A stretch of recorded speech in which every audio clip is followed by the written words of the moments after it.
رسول اللہ صلی اللہ علیہ وآلہ وسلم کی پیاری پیاری حدیث مبارکہ۔ Make sure you like and subscribe to my channel for more hadiths.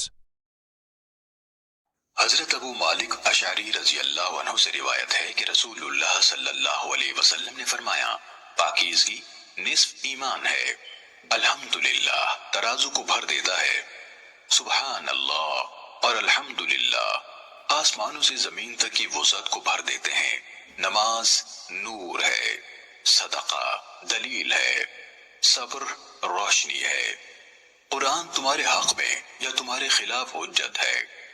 ہر انسان دن کا آغاز کرتا ہے تو کچھ اعمال کے عوض اپنا سودا کرتا ہے، پھر یا تو خود کو آزاد کرنے والا ہوتا ہے یا خود کو تباہ کرنے والا۔